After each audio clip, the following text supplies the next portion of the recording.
हमारे नए गली न्यूज़ इंडिया चैनल को सब्सक्राइब करें और बेल आइकन दबाना ना भूलें।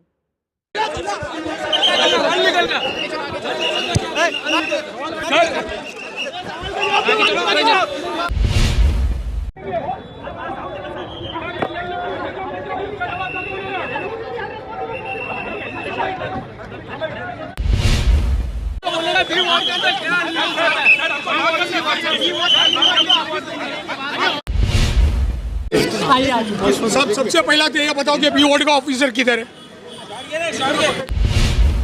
एक बाइक या कितनी स्कूल है एरिया में, आप जानते हो कितनी स्कूल है? बिल्डिंग गिरने के बाद इसी तरह भी मुख्यमंत्री जी आ जाएंगे, 5 लाख रुपए का चेक देंगे, चले जाएंगे। अरे क्या आपके चेक देने से लोगों की जान वापस आ जाएगी? इनको जिंदगी मिल जाएगी? आपके पास 4,500 करोड़ रुपया है स्टैच्यू बनाने के लिए, मगर आपके पास 100 करोड़ नहीं है कि इस तरह की बिल्डिंग को आप डेवलपमेंट कर सको, आप पब्लिक को सेफ्टी पहुंचा सको।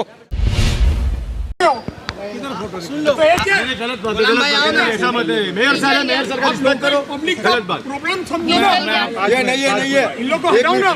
अरे सर मेरी बात सुनो, मैं आपको बोलने दो। वो बिल्डर ने पूरा एरिया खराब कर आता जी गोंधळाची परिस्थिती आहे, त्यावर काय सांगाल? कोणाची ही इमारत आहे? आज ही जी दुर्घटना घडलेली आहे, ही दुर्घटना, या दुर्घटनेमध्ये सध्या रेस्क्यू मोहीम सुरू आहे।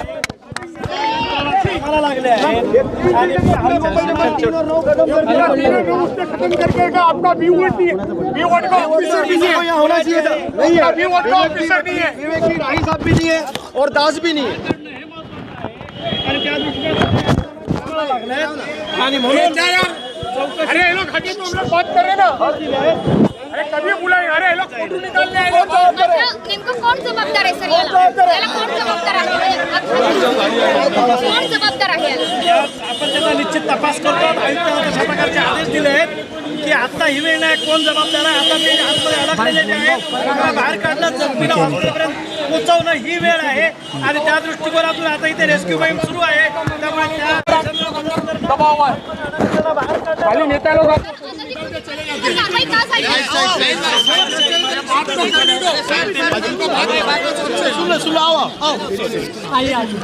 सबसे पहला तो ये बताओ कि बीओड का ऑफिसर किधर है? अच्छे से सुनो बताओ क्या है? अच्छे से बात करो, रिस्पेक्ट से। हमारी आपसे रिक्वेस्ट है, हाथ जोड़ के, कि आपका बीओड का ऑफिसर किधर है? उधर इलीगल सर बिल्कुल भी मत करने दो। आप ना अच्छे से मेरे को बोलो, सब बात बाइक सर नहीं निकल सकती है, एक बाइक या कितनी स्कूल है एरिया में, आप जानते हो कितनी स्कूल है? नहीं सुनो, आप अच्छे से ना मेरे को सब बताओ, जो बताना है बताओ। ये जो इलीगल टावर खड़े हो रहे हैं, 10 माले की बिल्डिंग, जो पहले माले की 3 माले की बिल्डिंग है, आप जिस जगह पे भी आधा घंटा खड़े थे, वो जितने एतराफ में बिल्डिंग है सब इलीगल बिल्डिंग है। इलीगल बिल्डिंग रहेंगे ना तो हम लोगों ने अभी भी, मैं कमिश्नर से बात किया हूँ, पूरा इनका इंक्वायरी करो, इलीगल रहेगा तो उनके ऊपर कार्रवाई करो। हम करेंगे। आपको नहीं, मैं कमिश्नर, वो कमिश्नर को ऑर्डर दे रहे हैं, मैं कमिश्नर को ऑर्डर दिया, वो बोल रहा हूँ। आप कभी दिया सर ये ऑर्डर? आज अभी एक इंसिडेंट हुआ। इससे पहले क्या हुआ सर? ये बन के 2-4 साल हो गया बिल्डिंग को। डिबेट दूसरी जगह पे, रिक्वेस्ट दूसरी जगह पे लेके जा रहे हो सर। इनसे रिक्वेस्ट करके खाली है सर के वार्ड ऑफिसर को यस, जीरो टॉलरेंस होना चाहिए। नहीं बना रहा है सर। अरे कुछ नहीं होने का, कुछ नहीं होने का।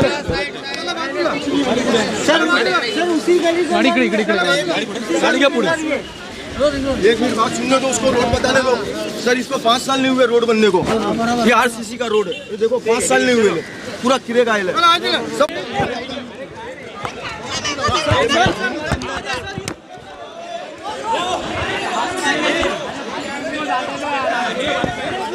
सध्या पूर्ण लक्ष रेस्क्यू ऑपरेशन्स मध्ये केंद्रित आहे। फायर ब्रिगेड आणि इंडिया लोकांना आपण डेब्रिसचे खालून वाचवलेलं आहे आणि अजूनही लोक तिथे असण्याची शक्यता आहे, म्हणून अतिशय संवेदनशील कार्य सुरू आहे, ज्याच्यामुळे जे बिल्डिंग पडलेली आहे त्याचे जे दगड आहे ते बाजूला काढून जो कोणी जिवंत असेल त्यांना बाहेर रेस्क्यू करण्याचा, आणि त्याच्यावर आता आमचं लक्ष केंद्रित आहे। सर जमीन किसकी है?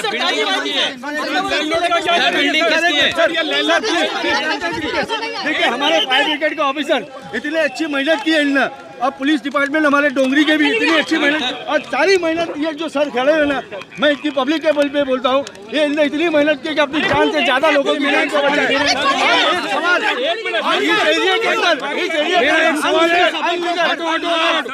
एक सवाल है म्युनिसिपल कमिश्नर के पास। अनलीगल का मेरा एक सवाल है, मेरे सवाल का जवाब, म्युनिसिपल कमिश्नर मेरे सवाल का जवाब दे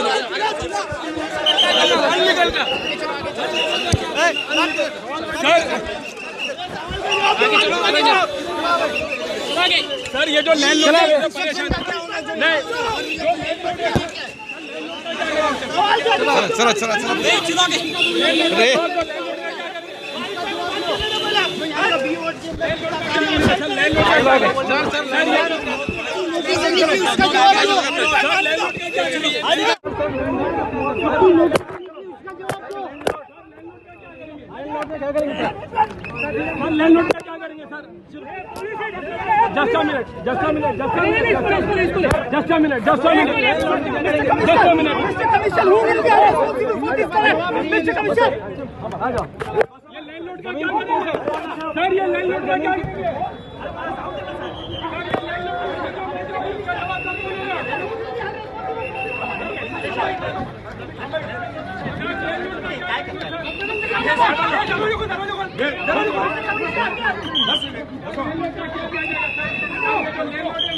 अरे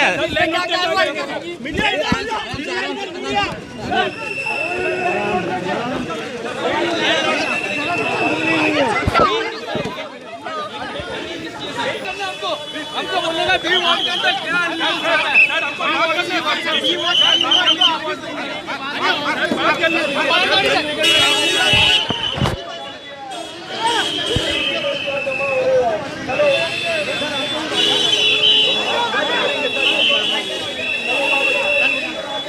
बिल्डिंग गिर गई, काफ़ी लोग अभी भी यहाँ पर मलबे के अंदर दबे हुए हैं, 2-3 लोगों की जानें जा चुकी है। बड़ा ही दुखद समय है कि इस वक्त एक बिल्डिंग जिसमें लोग रह रहे थे, आज उसमें से काफ़ी लोग इंजर्ड हॉस्पिटल में बिल्डिंग की। ये मैं बताऊंगा, ये एक नेचुरल डिज़ास्टर नहीं है, ये मैन मेड डिज़ास्टर है। अगर सरकार चाहती तो ये हादसा होने से बच सकता था, मगर क्योंकि सरकार ने कोई उचित स्टेप्स नहीं लिया, जिसकी वजह से आज यहाँ पर लोगों की जानें चले गई। 5 साल से असेंबली में लगातार कोई ऐसा सेशन नहीं बचा जहाँ पर मैंने इस इशू को रेज़ नहीं किया कि मुंबई के अंदर ऐसी इतनी झज्जर इमारतें हैं मुख्यमंत्री जी, जो कभी भी गिर सकती है। रात को वहाँ लोग सोते हैं तो यकीन करिए उनको डर लगता है सुबह उठेंगे कि नहीं। आप रिपेयर का फ़ंड बढ़ाइए, रिपेयर का फ़ंड दीजिए। माडा बोलती है हमारे पास फ़ंड नहीं है, आप फ़ंड दीजिए ना। आज बिना फ़ंड के रिपेयर नहीं हुआ और ये बिल्डिंग की हालत हो गई। मैं कहूँगा सरकार की क्या, इसमें सरकार सिर्फ बनाने में चाहती है स्टैच्यू। सरकार अपनी प्रायोरिटी से फेल हो चुकी है। सरकार के पास पैसा है स्टैच्यू बनाने के लिए, लेकिन जिन लोगों ने उनको वोट देकर सत्ता में बिठाया है, सरकार के पास उनके लिए पैसा नहीं है। हज़ारों करोड़ रुपया सरकार वेस्ट कर रही है आज स्टैच्यू बनाने के ऊपर, और हमने मांग मांग के थक गए। हर सदन के अंदर ये गुहार लगाई कि जो झज्जर इमारतें हैं मुंबई की हज़ारों की संख्या में, आप उसका रिपेयर करो। क्यों नहीं करती सरकार? मेरी जानकारी के मुताबिक मैं एक डाटा देना चाहता हूँ आपको। ये RTI से निकाला हुआ एक डाटा है।